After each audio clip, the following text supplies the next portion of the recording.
Well, as transfer deadline days go, let's be honest, that one was probably one of the worst. It's time for an emergency broadcast as the Stags have a transfer deadline day disaster. Davis Keeler-Dunn has gone to Barnsley. Will Swan has gone to Crawley.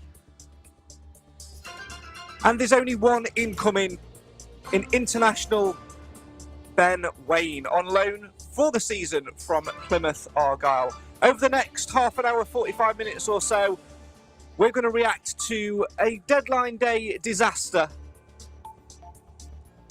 and have a look ahead to the next couple of months, especially with worries around defensive injuries, and ask the question, has our lack of transfer activity in the defensive department put us on edge ahead of a tough few months in League One, which could see us without our captain, who was seen yesterday at the press day and the signing day wearing a medical boot? This is the Mansfield Matters Podcast. It's the show for the fans, by the fans. This is an emergency broadcast.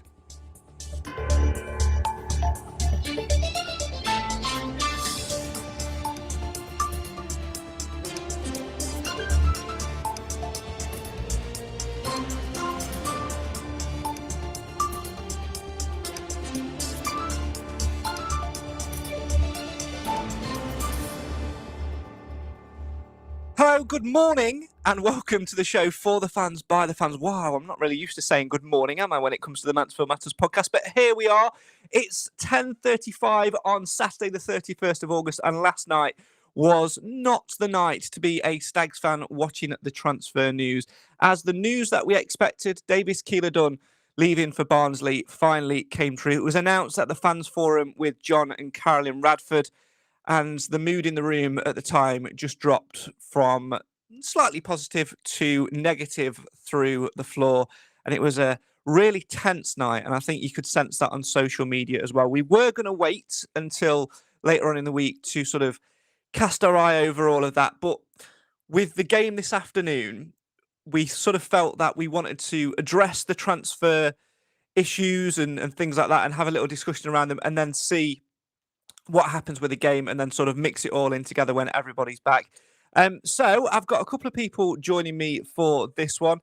So let's say hello and good morning to them. First and foremost, let's say hello to Mansfield Matters regular. It's Clive Parkin. Morning, Clive. I might need to unmute you. That helps, doesn't it? Let me try that again. Morning, Clive. Let's try that again, shall we? Good morning, Craig. Good morning, everybody. It's because it's morning. I'm not used to these mornings. And we've made a signing of our own on deadline day. We've brought in Taras on loan. Morning, Taras. Good morning. Great to have you with us on the podcast this morning. Right, as always, if you want to have your say on your team, get involved in the chat and let us know your reactions to last night's deadline day action. Clive, let's start with the obvious. We knew it was going to happen. Davies Keeler-Dunn has been sold to Barnsley for an undisclosed fee. It was a matter of when and not if in the end, wasn't it? Yeah, without wanting to be obviously punish, it was a done deal for most of the month. It was just a question of how much more our club could get from the offer that had been made by Barnsley and then timing a decision accordingly.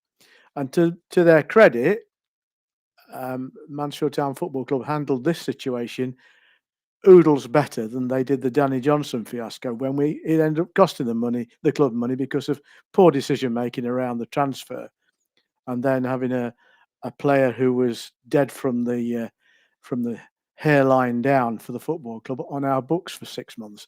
It was crackers. This time, it's disappointing to lose a star player, and it's a player that we all liked, but his head had turned. Money was there. His agent presumably was stirring up things nicely for him.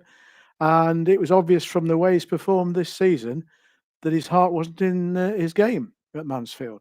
Under those circumstances, you have to get rid. Yeah, I can't disagree with any of that at all. I mean, we can delve into, the knock-on effects of that transfer later, Taras, but let's just deal with that point entirely. We were talking a lot sort of, in a private chat last year about the whole Danny Johnson situation, which Clive referenced there. Mm-hmm.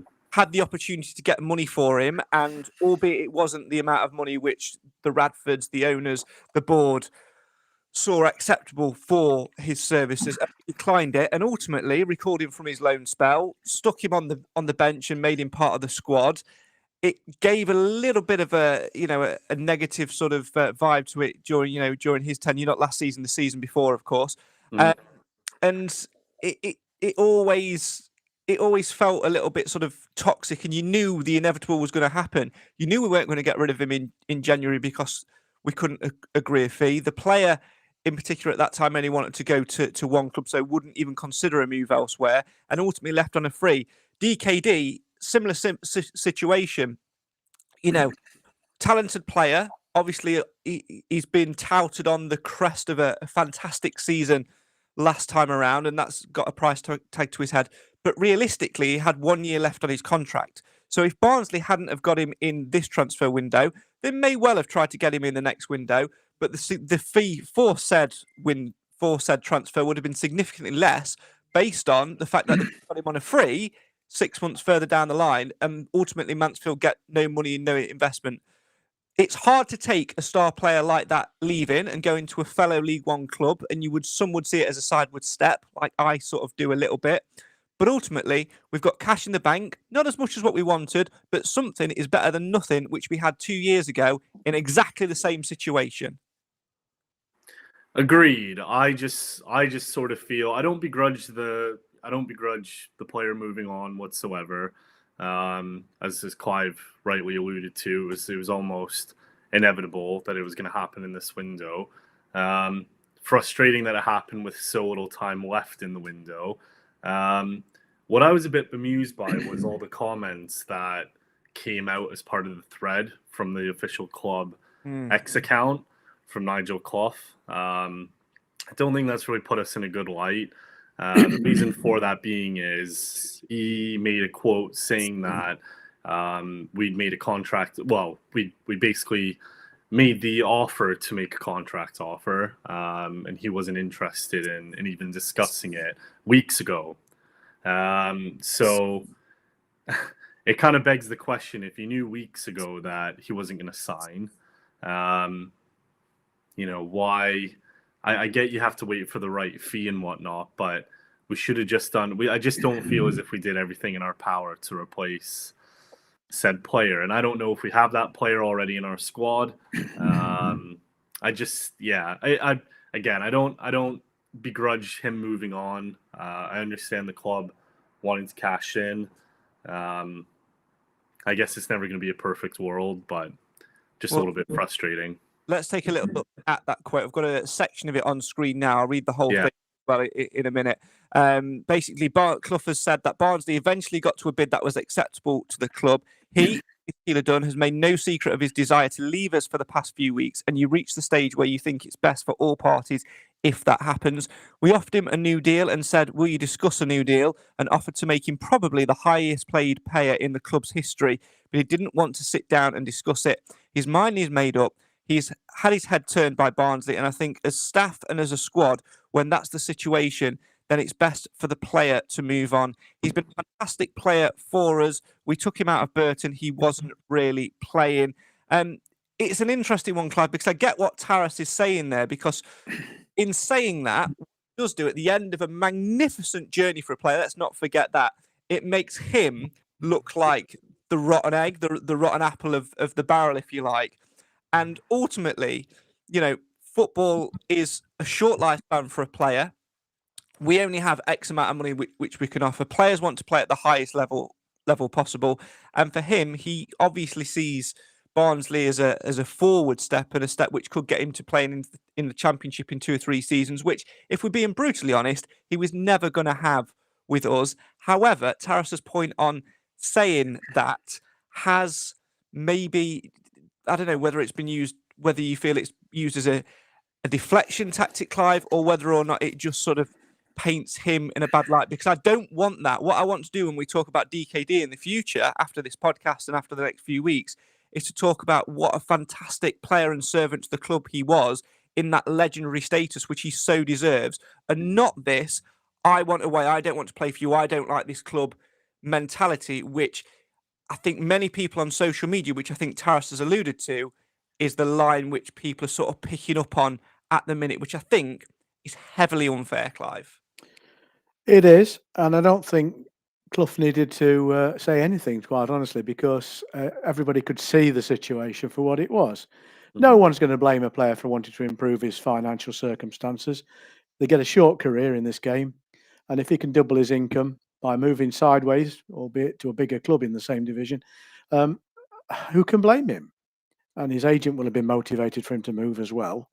And I think these things happen. And, whilst we don't like it happening to us, if it had happened the other direction, we wouldn't have been moaning about it. These things do happen. He's gone. We move on. He's not the first player to leave when we don't want him to. He won't be the last. We have a difficult set of circumstances now because we have seemingly under compensated in the transfer window. And I think we have to give some respect to the club. I mean, at the end of the day, the club is a business. It's a business which is reinforced by the generosity of the owners, because it doesn't make a profit. They run it at a modest enough loss. You can only spend a pound note once, and they're spending money in different areas at the moment. And I guess they're just wanting to be cautious about spending this relatively unexpected fund too quickly. Now, the other problem we've got is that we have a team full of cripples. And they're all, and quite rightly, the club is supporting them through this stage in their career. And the club is keeping squad placement available to them so that when they are fit enough to return in a decade's time or whenever, then we can get them back on the field where we want them to be. In the meantime, it restricts the number of people we can have in our squad. And so, as we don't have a habit of bringing youth players through that can help to offset some of the squad number restrictions, we're in a bit of a cleft stick. we know we're playing players in square pegs in round holes. We have done for the last 2 seasons. We're going to be doing that again this season until these players that are injured are able to return. Yeah, So I think we're going to have to muddle through now till Christmas, and it's going to be hard work. It's going to be hard on the fans because the fans are not good at handling disappointment. That's the big thing, we sort of... Sorry, just to finish my point, I think that's the reason Clough put his statement out, is he wanted to make sure that he and his team are not being held totally responsible for the lack of a replacement. Yeah, there's a little bit of back cover in there. And we alluded to it a little bit in the week on the podcast in terms of, it's a different level now. We've had it for the last 3 seasons. So in terms of we've been a relatively successful side. We got to the playoffs, we finished just outside the playoffs, and then we got promoted. So that's 3 consecutive seasons where things have been going quite well. And now with the boots on the other foot, where we are going to struggle because it's a different level. And you have to remember that you're competing against teams that have got money to throw around. You look at Birmingham yesterday throwing 7 or 9 million around for Jay Stansfield, who 10 million and £70,000 a week, apparently. Ridiculous money, for that. That's way more than our entire playing wage budget. It's absolutely ridiculous that and that's the levels, but they're in the same division and we've got to compete with that. I think the frustration, and I'm going to go to some of the comments in a second, is more about the fact that, okay, we can accept moving a player on or moving 2 players on because we've not even touched upon Will Swan yet and getting money in for them, which is actually very good business on the football club's point of view. We've brought one in on loan who seems to be a good talent, although relatively unknown to many in this country. Not really pulled up any trees yet at his club, Plymouth, but higher level. We will see what happens at this level. International, good pedigree. But what we haven't done is recruited in the areas where we as supporters feel we need those reinforcements. We'll come on to that in a second, because I think a lot of the comments are about that. So we'll come on to that in just a second. Craig says, good luck to DKD. But wish we had done the deal earlier, giving us more time in the window. Ben says, on a similar theme, we should have accepted a lower transfer fee 3 weeks ago and had half the chance of bringing in extra players in the window. Very naive from our owners. Football is a short career for most, and who wouldn't take more money for doing the same job, says Marie. I absolutely 100% agree, because I've done exactly the same thing. All right, didn't end well for me, but I've done exactly the same thing. And I would make that decision every single time again in hindsight, because ultimately life 9 times out of 10 is money driven if you're not on a good wage. Ben says we've now got 750k in the bank and no way to spend it unless on wages for free agents. Now, there's a couple of things I want to just mention on that, and that is this 750k, which is being bandied about. No supporter, and I mean no supporter, unless you've got real inside knowledge and you've seen the bank account, know that is the figure, because both of the transfers out are undisclosed fees, which means we have no idea what that fee is. That is just a guesstimate. So we cannot have conversations about having 750k or $1 million or whatever it is in the bank for these transfer fees. We simply do not know. And the true reality of that is that even if something is, let's say for argument's sake, say we did get 750k was the total amount that we got for DKD. Argument's sake, we don't know.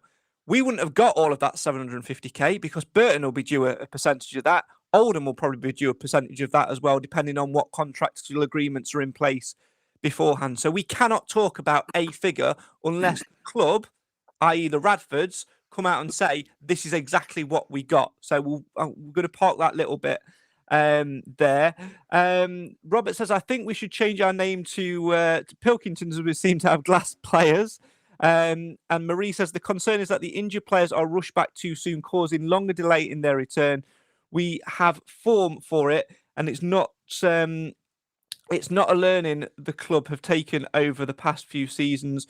Undisclosed fees, says Jack, because we haven't got the money we wanted. If it was more than 500k current record, we would have announced it.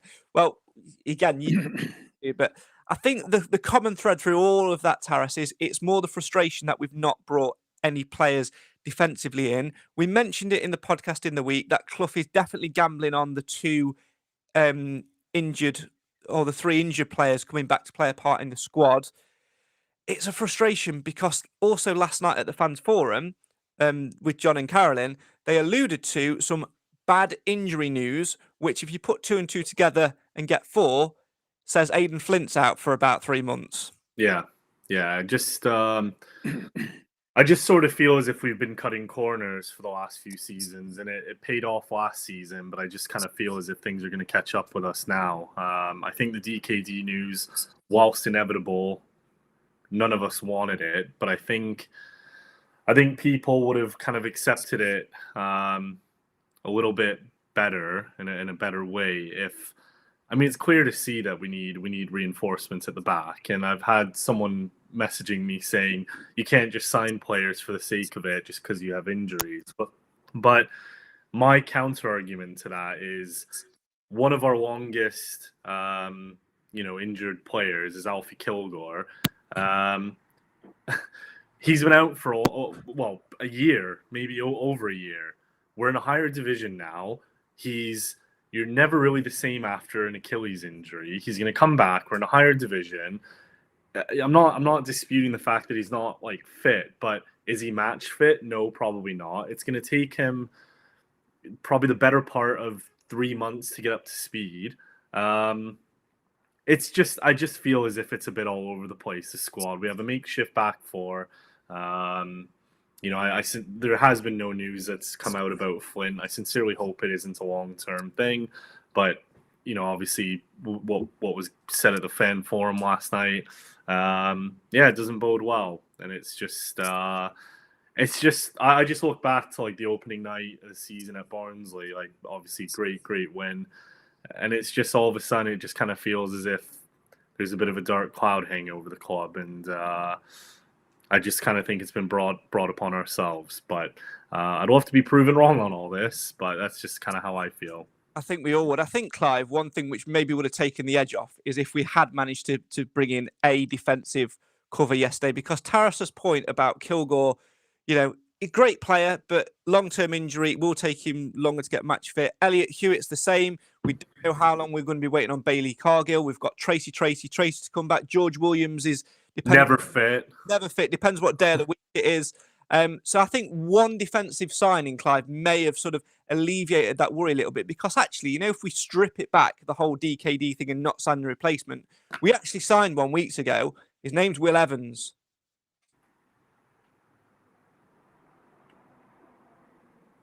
Have you muted yourself? Have I muted myself? I'm an old man. I do these things. The Davis Keeler Dunn thing now is finished. Let's forget about it. It's done. It's complete and it's history. And I wish him well. What I'm critical of, and I don't have any greater insight than any other fan that moans.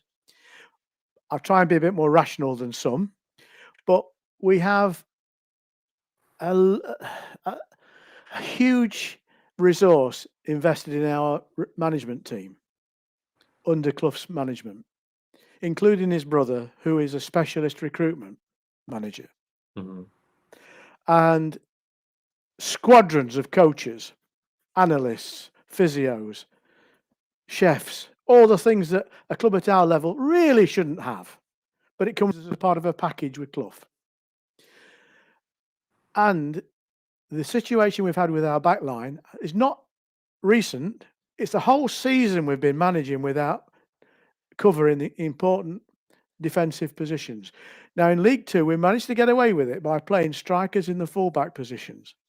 Mm-hmm. We're going to get found out this year because people have recognised what we're doing. It's already happened. Well, we got beat by an average Lincoln side. Yeah, they just did a bit of homework and realised that Pim doesn't like crosses and that we've got no cover down the defensive flanks. So I think we are victims of our own lack of activity on the transfer front. And it's right. People are right to criticise that we've got all the way through to the transfer deadline day and we haven't got options in place. Now, if you're paying somebody to be a full-time consultant, full-time recruitment management, you'd expect him to have strands of opportunity at his fingertips, not all of which will be available when the time comes. But that would be their job, is to be liaising with agents and clubs to say who's likely to be available when the time comes, and putting together proposals to the board for investment in those players. Now, I'm sure that must have happened, but we seem to have left ourselves with nowhere to go this time.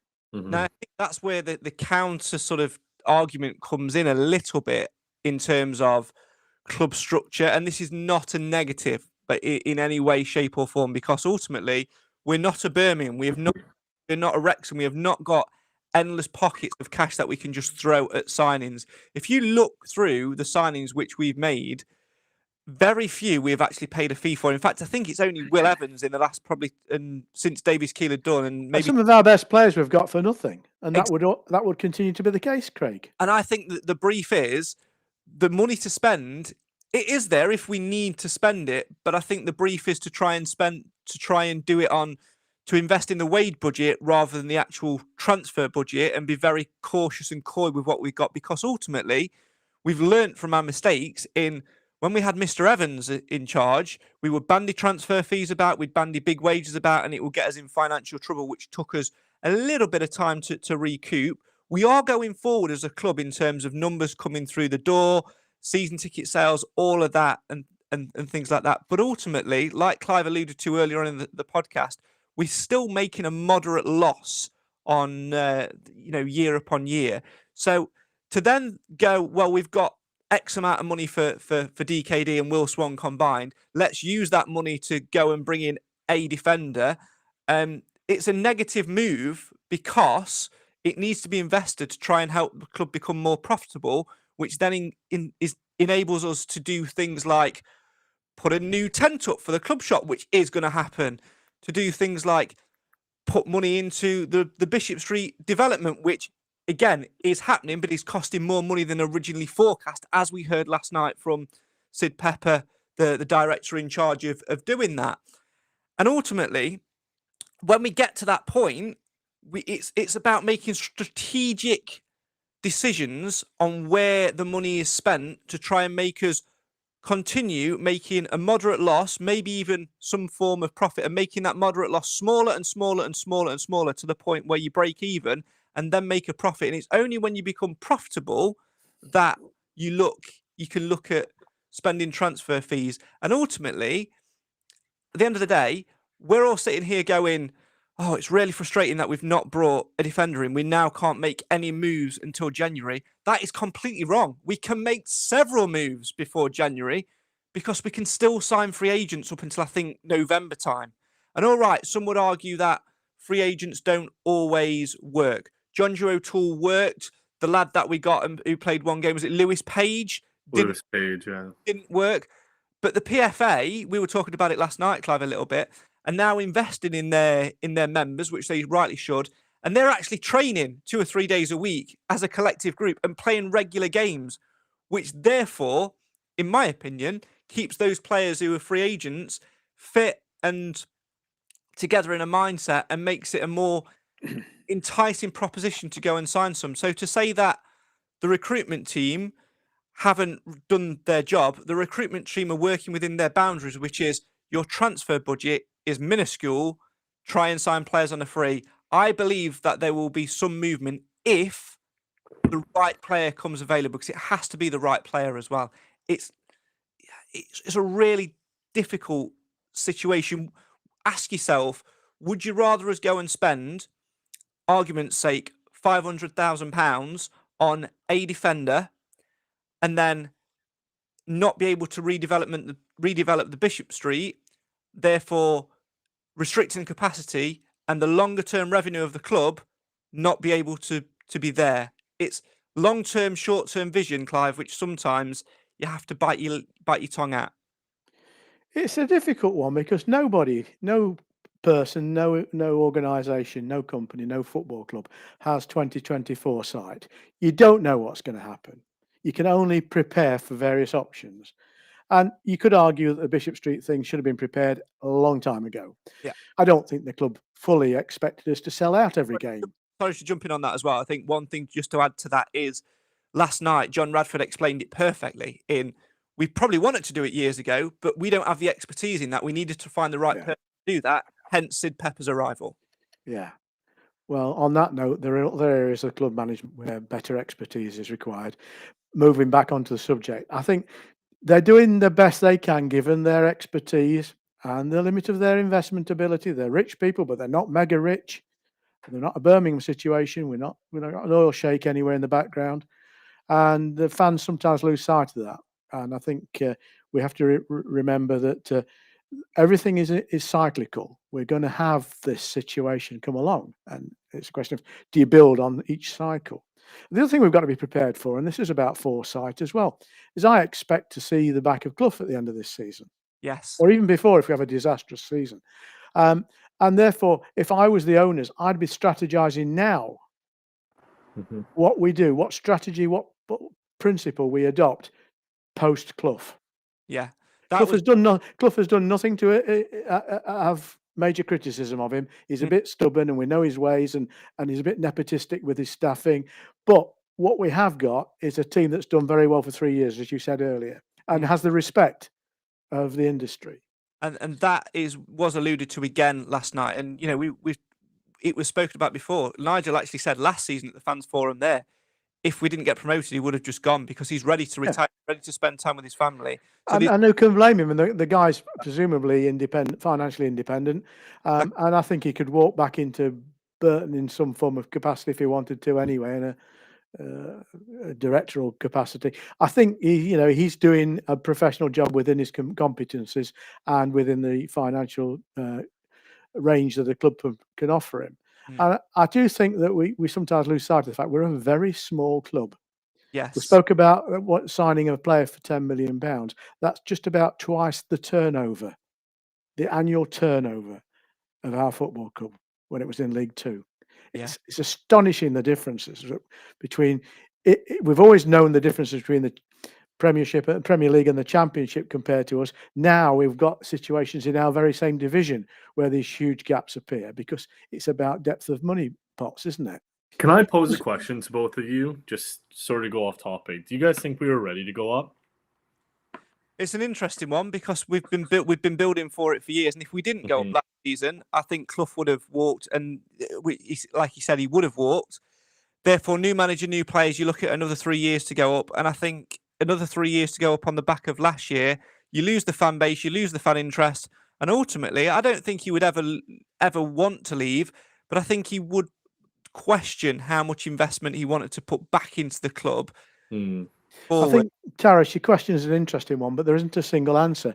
Because is the club ready on an infrastructural level? Yeah, that's what I mean from a maturity. Barely. I think the stadium is a problem, and limitations of finance are always going to be a problem. And I think the management structure that's employed within our business model is open to some criticism. But they're doing their best they can given what they've got. In terms of playing staff, if all of our players that are injured were fit and we'd had a couple of new acquisitions in this window, we wouldn't be having this conversation. Agreed. Yeah, agreed. Absolutely. And that's a perfect time to take a very quick break. Keep your comments coming in, have your say on your team, and be around for another 20 minutes or so. We're going to talk after the break a little bit more about some of the stuff which was mentioned and alluded to last night. And of course, look at the other two transfers which happened yesterday. Yes, it wasn't just DKD that upsticked and left for Barnsley. We also bid a fond farewell to Will Swan and said hello to a new face as well. More on that after these.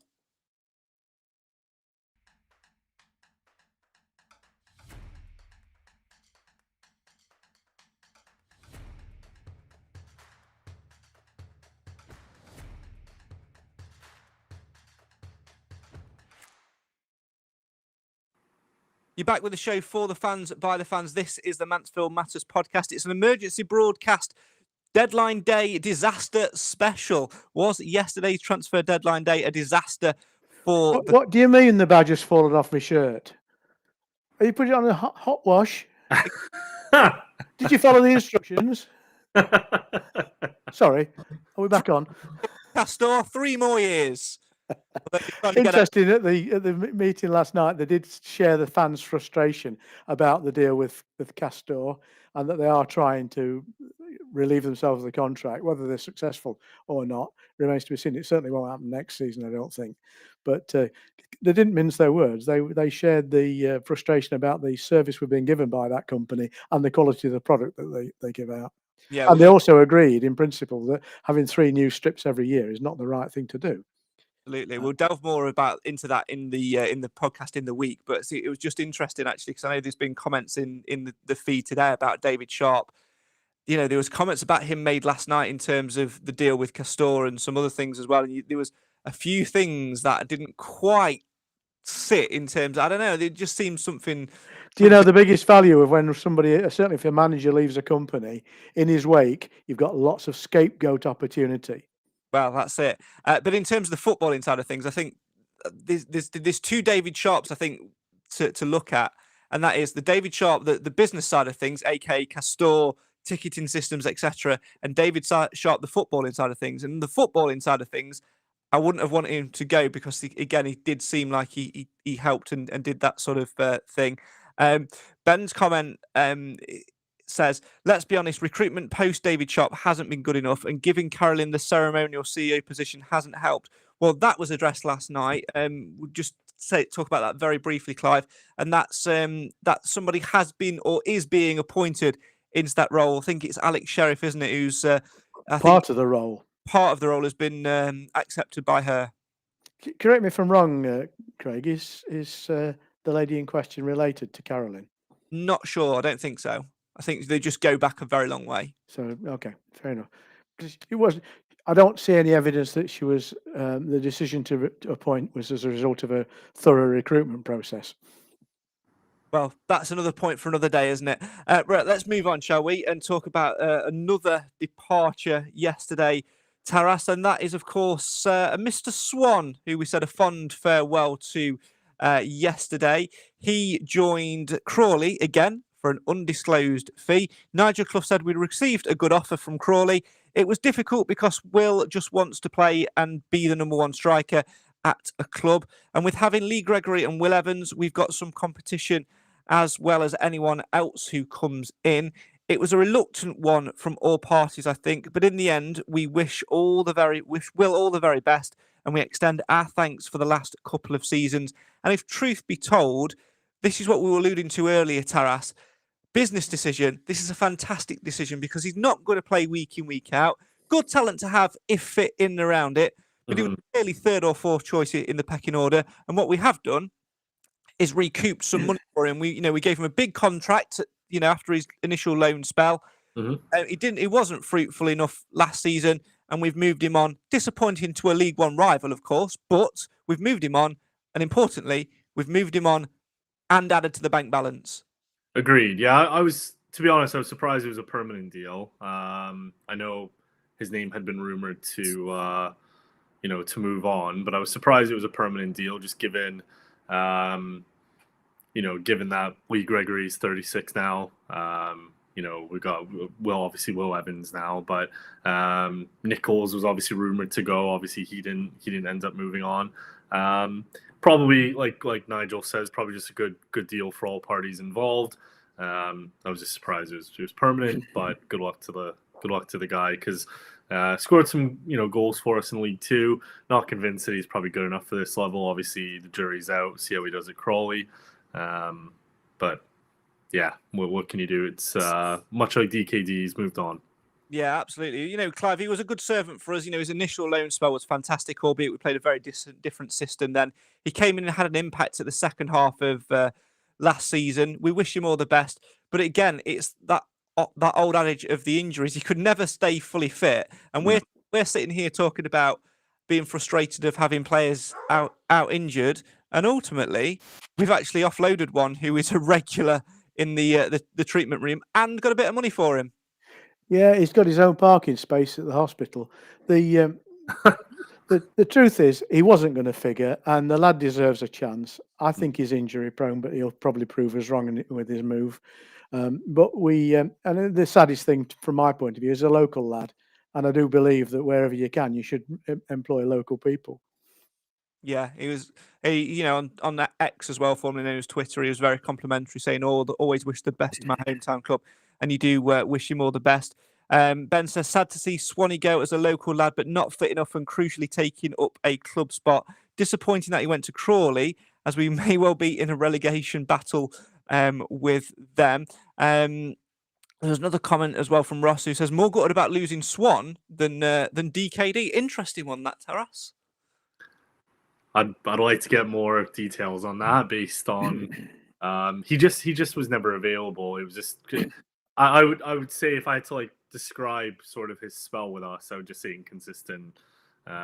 Whereas at least Davis was a pretty consistent performer for us, and was always available. So I've got nothing against Swan. I just don't, like I said, I'm just not convinced he's good enough for this level.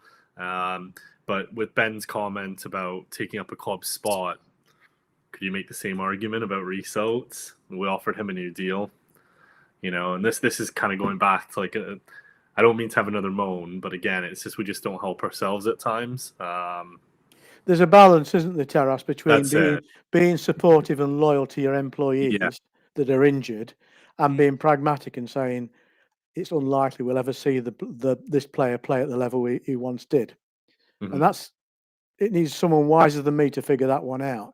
In the meantime, what we have is players who are in long-term out of the game situations, preventing us to put players in their stead, and we're in this pickle because of it. Yeah, and I think that's where my frustration. If you were a PLC, a hard-nosed PLC, you'd be saying to people like Reece Oates, sorry, chum, I'll pay your contract off. Go and do something else. And I think, sad to say, I think Alfie Kilgore's a risk now. I think you said you made the point that you don't always get over that type of injury to the level where you can be the professional you once were. And I think Hewitt's another one. He's had so much damage to his leg. Whether he'll ever get back to the form he was when he was our player of the season 2.5 years ago. Yeah.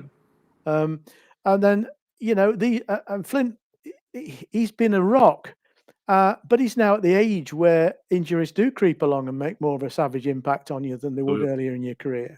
Absolutely, and that's my worry with Lee Gregory as well. He just turned 36. It's just Well, that's why not to be negative. I'm guessing that's why Clough was so keen to recruit a striker. When everybody's saying, get some defenders in. He has greater insight as to the likelihood of these injured players coming back and at what level. And we have to trust him on that one. Absolutely. I've just had a light bulb moment. I've been inside the brain of Nigel Clough and seen what's going to happen. We sign a striker. Lee Gregory's what, 6 foot summit? Yeah. Sure. Does anyone? Defence, central defence. The Ollie Hawkins move is happening again, folks. It's happening again. Ross, you asked about a little bit more about why you wanted about what Ross said about Swan. He says, think he could improve and would be loyal, but never got off the bench for long enough. DKD showed he had lost interest since we first knew about. Also, Swanee didn't get a chance to play where it actually plays. I agree with that. Adam also says, as a side comment, Clive, pity we couldn't palm off Tom Nichols. Frustrating one with that, because obviously he was signed as because we couldn't sign Lee Gregory in January.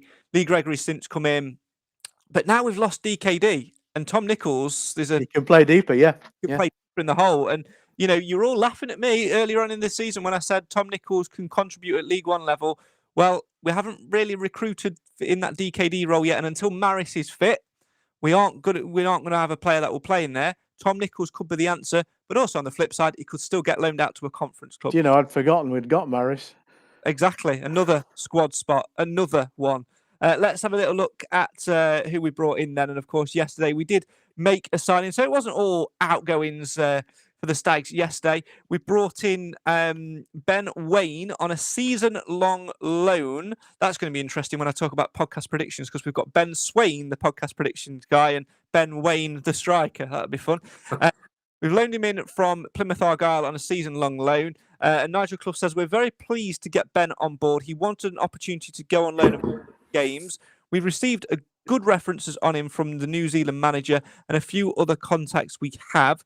When Chris Woods is injured for New Zealand, he's the one who plays, and he's also scored some goals for Wellington. He's not had too many opportunities at Plymouth, but we like what we've seen. And just looking at a little bit of his stats, 23 years old, 5'10" forward. Came through the ranks at Wellington Phoenix. And of course, Stags fans will know that Wellington Phoenix managed, of course, by a certain Mr. Greenacre, and their youth and reserve setup in the years that Ben Waine came through were managed by Chris Greenacre at that point. 15 goals in 38 games, according to Wikipedia, for Wellington Phoenix reserves from 2017 to 2020. Not a bad return, actually. It's almost 1 in 2. 17 goals in 73 games for Wellington Phoenix first team, and 40 appearances for Plymouth Argyle since 2023, with 3 goals to his name. But crucially, Clive, he's also another international player. 6 appearances for the New Zealand under-20s with 2 goals, 10 appearances for the under-23s with 8 goals, and 16 appearances with 5 goals for the senior team since 2022. He's been called up for their next fixture, which also means that our game at Wycombe next week is off. And we're talking about, Will Swan going out and replacing them players with better quality. No disrespect to Will Swan, but what we've essentially done here is we've brought in an international player, and you don't make the international setup, regardless of the country, Clive, without some talent. Yeah, I'm sure you're right. However, his time at Plymouth has been uninspiring, hasn't it? To be fair, he's not pulled any trees up there. And if he was really any good, Plymouth would be reluctant to let him go for a season. But I see him in the same vein as Ben Quinn. He's got an opportunity to prove himself and to develop it at EFL level, and I hope he does very well for us. He's certainly, in terms of stats, his physical stats seems to work well for his position. I guess he's been recruited to perform. We shall see. And on the subject of losing the Wycombe game, I'm disappointed because I was going down to Wycombe and driving in the daylight. Now it looks like I'm going to be driving in the dark. But we could do with a week off to get just hope to bed these a couple of new faces in more roundly than we have done so far in the early part of the season, and hopefully one or two of the less serious injuries to be recovered from. Yeah, it's a very astute move to get that Wycombe game off. That'll bode well. Taking a look at the new signing, then Taras, obviously centre forward. I know a lot of people are sort of questioning the stats. Ben says 40 games, 3 goals at championship level, but hardly prolific. Hopefully better at this level, and that's the difference. Levels are different. Are different. Plymouth aren't that good of a side. They've been through a little bit of turmoil in terms of managers and things like that. And if Nigel Clough has got a knack in the best out of front players in on loan, so hopefully he will bounce and we'll feel the benefit of having similar quality around him that can play a similar game. The only thing I would say to that is what you just said about Clough's track record and having loans work and whatnot. That was in a different division, a lower division.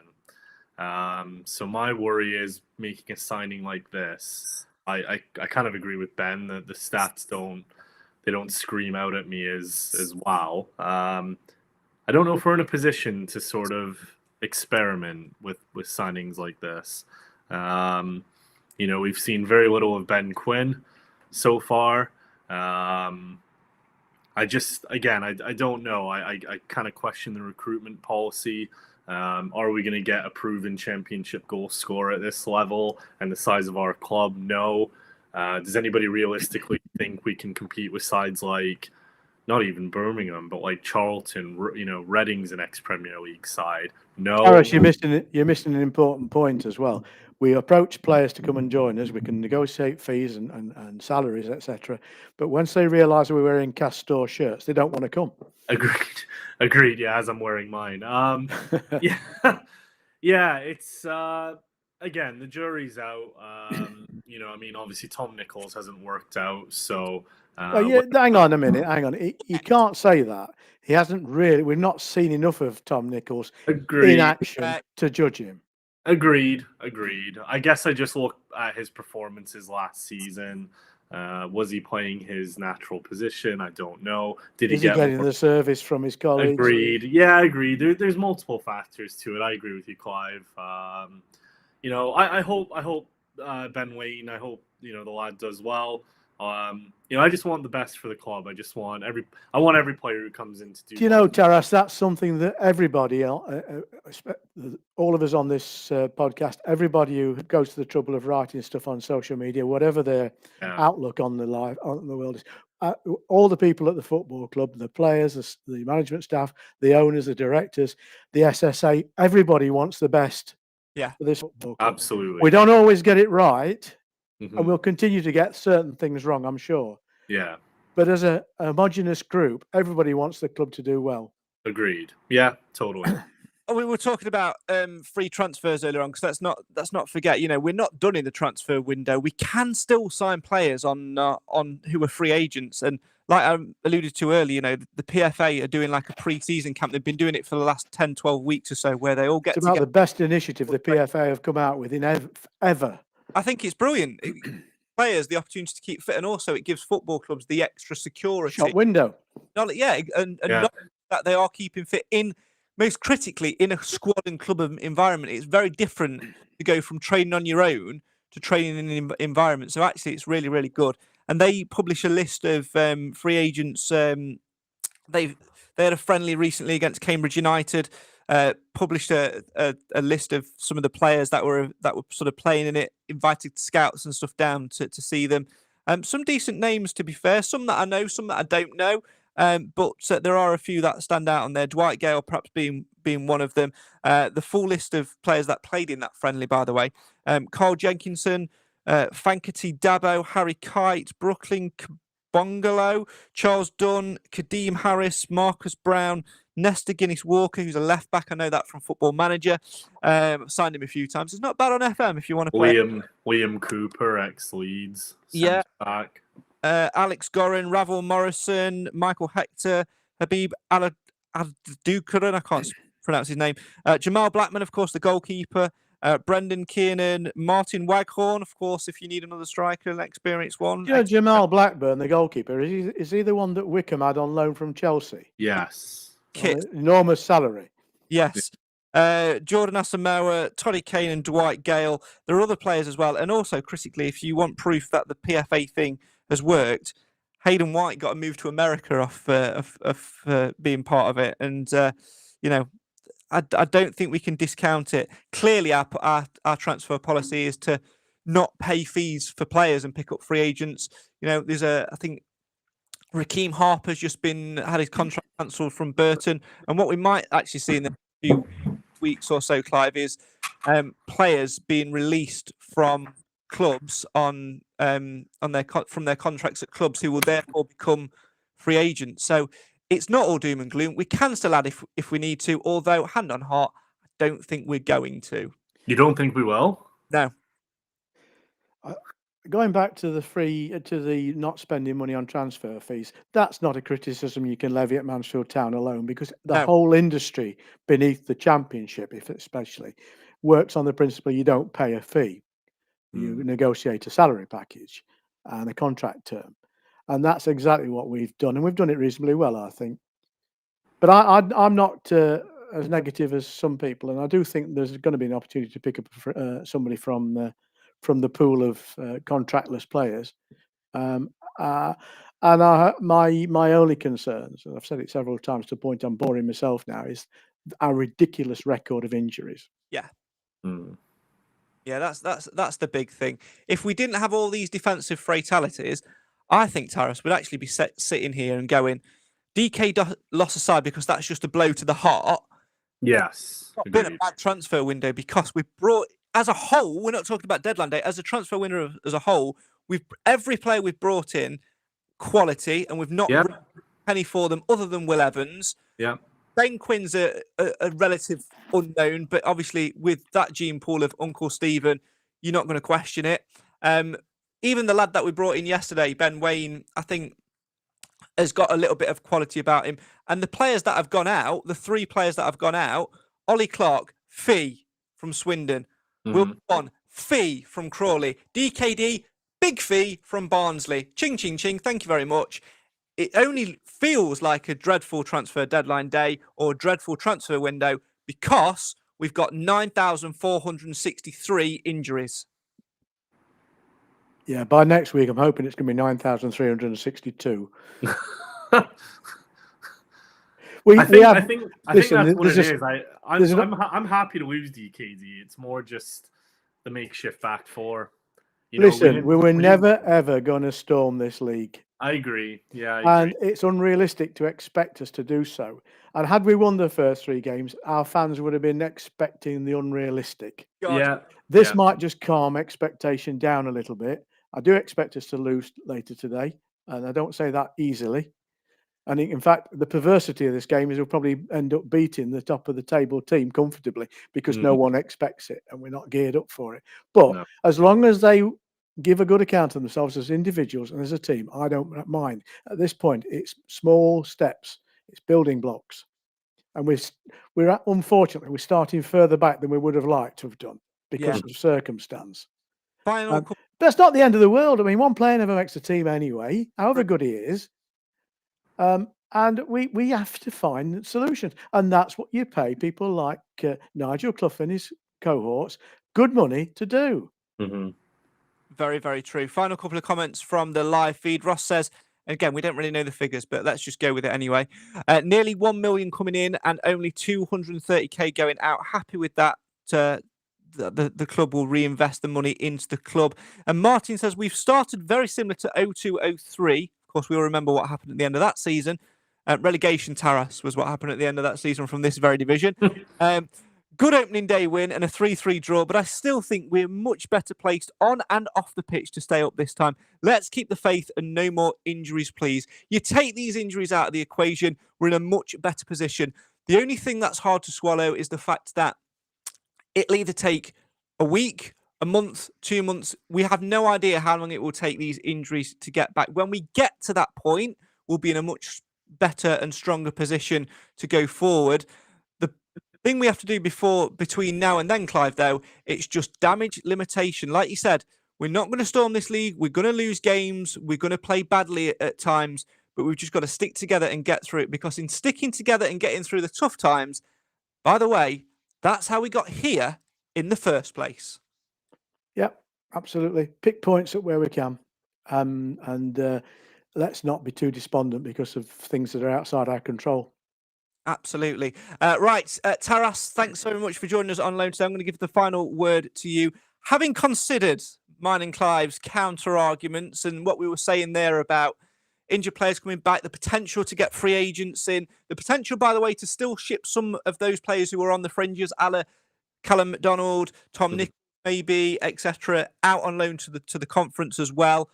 All that considered, the window as a whole, how do you rate it?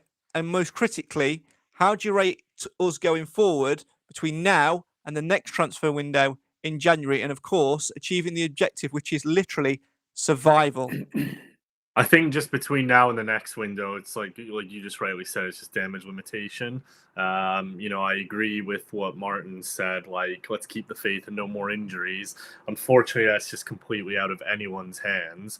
You just hope that you don't have any more. It's going to be... We knew it was going to be tough. We knew as soon as we got promoted, it was going to be, it's a tough league. Again, nobody realistically expects us to compete with sides like the sides who came down. I just wish we had a little bit more strength and depth, given how many injuries we have at the back. But I hope I'm wrong. I hope we have what it takes to have us in a relatively good position come the next window. We'll just take each game as it comes. A perfect way to end. Taras, thanks so much for input. Clive, thanks for yours as well. And thanks to yours at home as well for watching this emergency broadcast. It wasn't the deadline day we wanted, but in all things said and done, we can't change any of it now.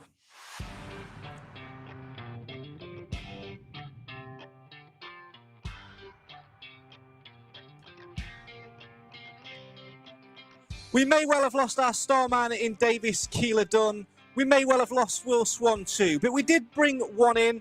And whilst we haven't brought any defensive reinforcements in, let's not forget, Jordan Bowery's a god and he can play anywhere and he'll sort us right out. It might be a tough afternoon this afternoon against Stockport, and it might be a tough few months as well, but it was never going to be plain sailing, and that's why we're a football fan at the end of the day, because you have to take the rough with the smooth.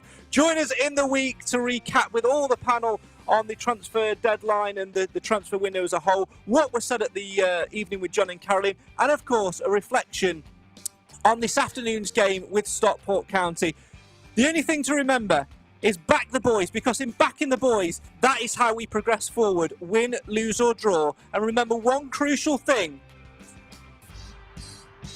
Mansfield always matters.